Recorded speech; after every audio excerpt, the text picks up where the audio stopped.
શક્તિ Gayatri, April 2001. Ganga હિમાલયમાંથી નીકળી તો હિમાલય તેને ઘણી રોકી.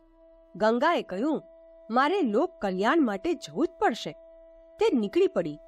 તરસી ધરતી, સૂકી ખેતી અને વ્યાકુળ જીવ જંતુઓને શીતળ જળ લૂંટાવતી ગંગા આગળ વધી તો હિમાલયનું હૃદય દ્રવિત થઈ ઉઠ્યું. એણે જળ છોડવાનું શરૂ કર્યું અને ગંગા જેટલી ગંગોત્રીમાં હતી તેના કરતાં 100 ગણી થઈને ગંગા સાગરમાં સમુદ્રને જઈને મળી. પ્રકૃતિનો નિયમ છે કે જે સતત દાન કરે છે તે જ નિબધી પણ પ્રાપ્ત કરે છે. આજનું આપેલું કાલે 1000 ગણું થઈને પાછું મળે છે. તિથિ ગણશો નહીં, સમયની પ્રતીક્ષા કરશો નહીં. વિશ્વાસ રાખો કે જે આજે આપશો તેનું કાલે તમને અનેક ગણું ફળ મળશે. આજે આપણે લોક મંગલ માટે પોતાની ક્ષમતાઓ અને સંપદાઓનું દાન કરી દઈએ તો કાલે આપણી ક્ષમતાઓ, યોગ્યતાઓ, વૈભવ અને વિભૂતિઓ 1000 ગણા વધશે. સમય ભલે લાગે, પરંતુ ત્યાગ અને દાન તથા પરોપકાર અર્થે કરેલો ઉત્સર્ગ જ જીવનને પરિપૂર્ણ બનાવે છે.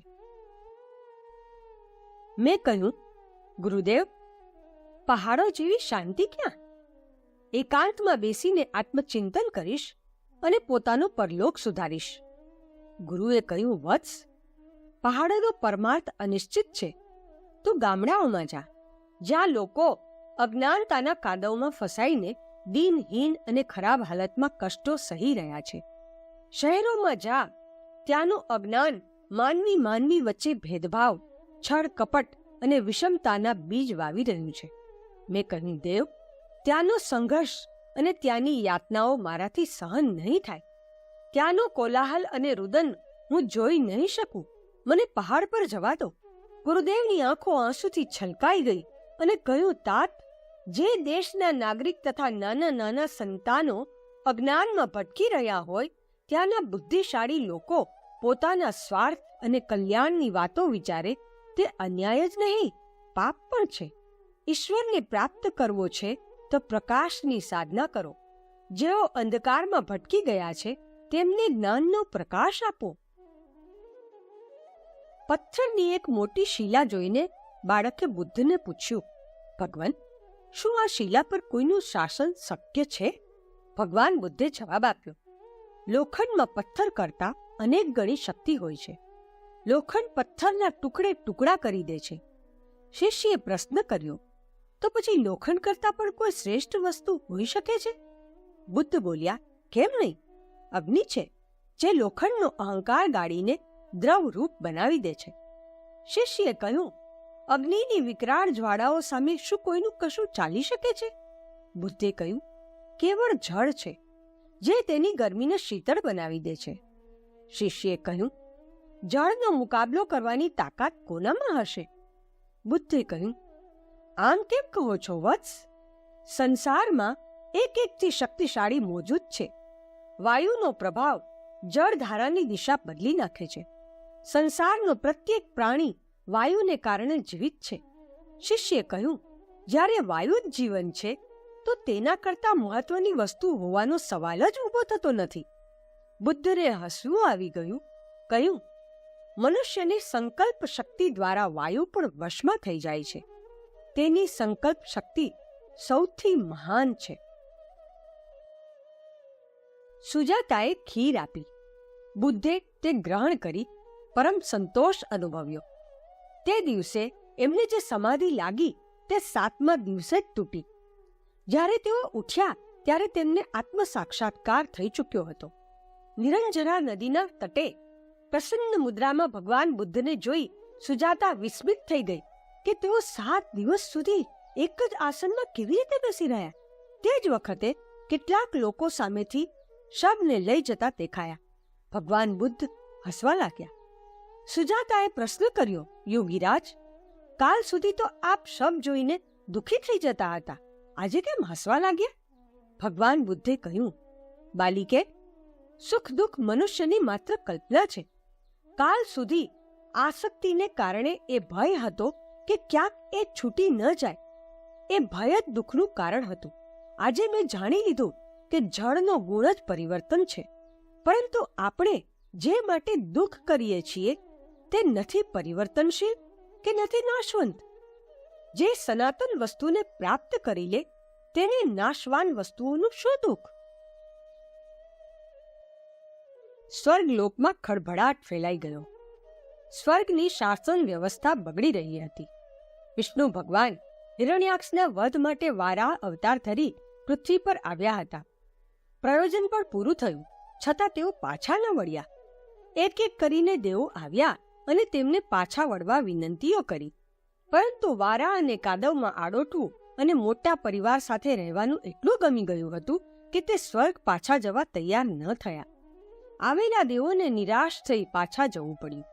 વ્યવસ્થા નિયંત્રણ બહાર જતી જોઈ ક્રોધિત થયેલા શિવજીએ વિષ્ણુને પાછા લાવવાની જવાબદારી લીધી. તેઓ આવ્યા અને વારાહને પાછા વાળવા અને નિર્ધારિત જવાબદારી પૂરી કરવાની વાત કહી. આની પણ વારાહ ઉપર કોઈ અસર ન થઈ. ક્રોધિત રુદ્રે ત્રિશૂળ વડે વારાહનું પેટ ચીરી નાખ્યું અને તેના શરીરને ઉપાડી લાવી સ્વર્ગના સિંહાસન પર નાખ્યું.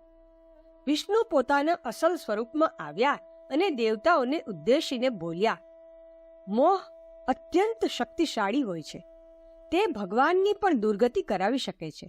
તમે લોકો તેના કુચક્રમાં ફસાતા નહીં અને આત્માને એવી રીતે જ બચાવજો જે રીતે શિવે મને બચાવ્યો. જાગૃતતા અને પ્રખરતાનો એક અદ્ભુત સમન્વય અંગદના ચરિત્રમાં જોવા મળે છે.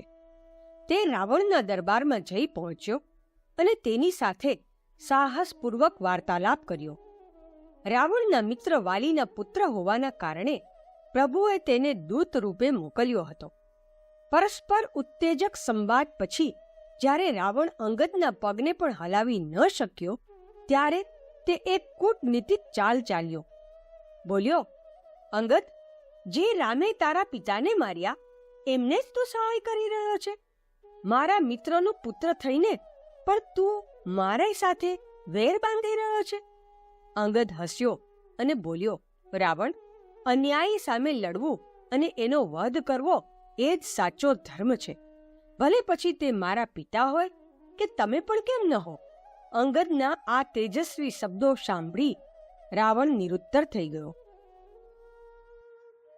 રાજા મહેન્દ્ર પ્રતાપ પાસે એક જ્યોતિષી પહોંચ્યા અને કહ્યું, આપના ભાગ્યમાં પુત્ર નથી, પરંતુ આપ અમુક અનુષ્ઠાન કરશો તો અવશ્ય પુત્ર થશે.